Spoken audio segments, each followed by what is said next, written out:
Hello, I'm Lauren Southern here with Faith Goldie, and we have gotten a ton of requests to discuss the Conservative leadership race here in Canada. And we wanted to do something a little more fun so our American audience could engage as well. So we have started a list comparing all of the American candidates in the race for the GOP to the Canadian candidates. But before we get to that, let's discuss our current situation we have now to show people what we have to deal with. Yeah, okay, so our current situation is Justin Trudeau, our Prime Minister. A lot of ego, a lot of hair. This is what we have to deal with on a regular basis. The question is not, why does Justin Trudeau suddenly not love his country? Because the question is ridiculous. I live this country in my bones every breath I take, and I'm not going to stand here and somehow defend that I actually do love Canada, because we know I love Canada.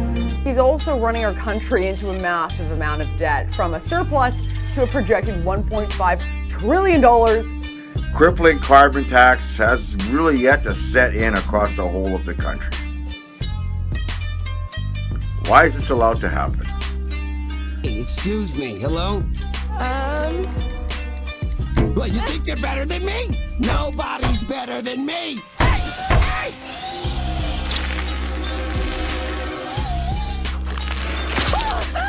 Keep Summer safe. Hey, man! What the hell? That was my daughter's pediatrician! No! Stop! Don't kill him! Confirmed. Oh, God! I can't feel my legs! We're going to talk about stupid, our pretend controlled opposition. What a joke. And do I want to talk about how China just says, yeah, on that delegation that's coming, Conservative MP Candace Bergen, yeah, you're not allowed to come. He has a fantastic history. He's from good stock, got all the right stripes. I love my dad. I'd kill for him. I'd go to prison for him because I love him so much. I'll give him a warm kiss.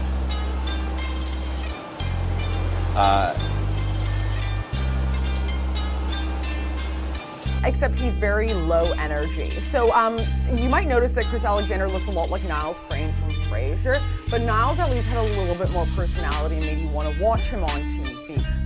And the rest of Canada's ministers go, that's okay. You know, we'll bring you back some takeout, Candace. This is our government. So who's really pulling the strings here? What's it going to take, Canada? I think that a lot of people in this country would just allow any kind of agents of the government to come to their home and take their stuff. Charged with breach of trust and obstruct justice in a separate incident 3 years ago.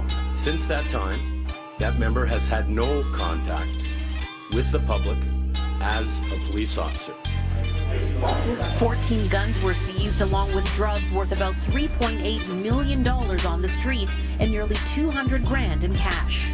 One of the violent crimes police allege is connected to the Monstars happened here on Mount Olive Drive just over a year ago. It was a multiple shooting. Bet you, and they wouldn't say anything. They would just allow it. There'd be some, whenever it comes, whatever the government says that we're allowed to do this, and people will just let them in Canada. But what a fucking nation of sheep. He's shown the sheep. He's shown the sheep. He even knocks about with those who cannot bleat. Keep it in mind, he's one of a kind. Oh, life's a trick with Shaun the Sheep.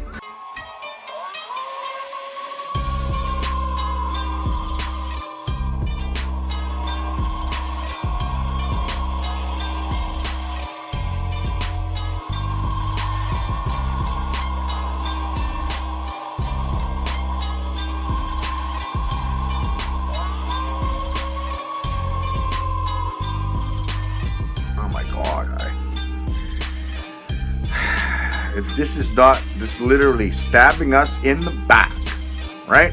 This is like, my fridge is full of beef and chicken and everything I need. And someone comes and goes, no, you can't have that. You must buy this meal from me.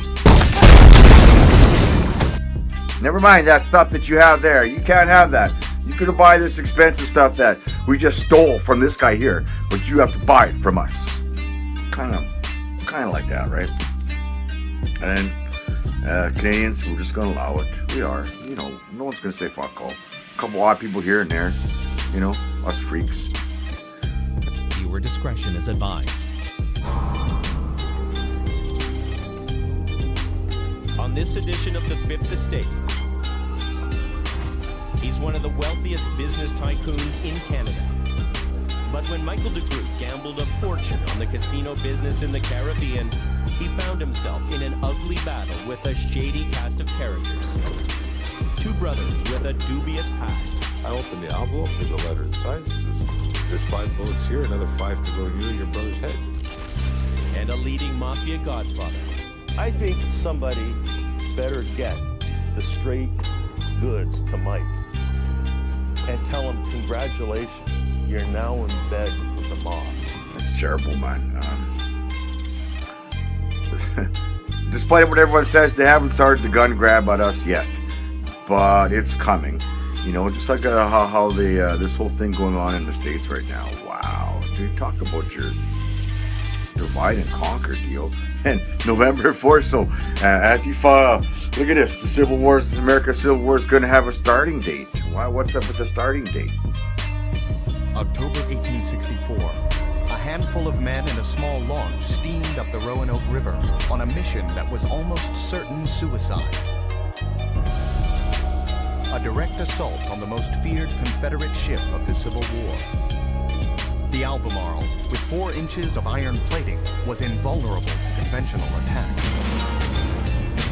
The Union knew they had to sink her. The situation seemed hopeless. Except to a young, headstrong naval lieutenant named William B. Cushing. His mission would put a brand new weapon to the ultimate test. I hope the best for all you American friends.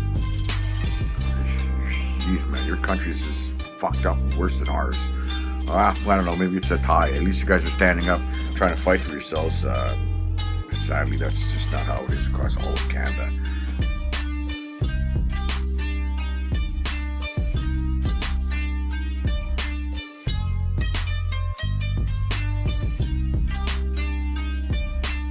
Very few of us. It's going to take lots more, and the bigger dildos getting shoved up our asses.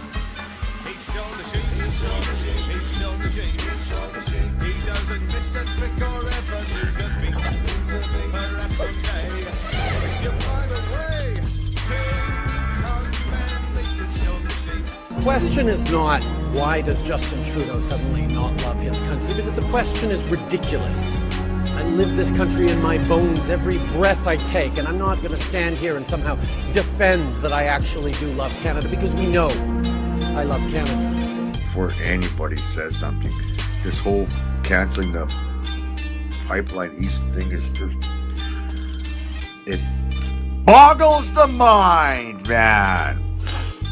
And what I said, if you watch anything that goes on in the House, it's the usual back and forth, blah, blah, blah, sitcom, until the Christmas break, and nothing's going to get accomplished. So stop dreaming.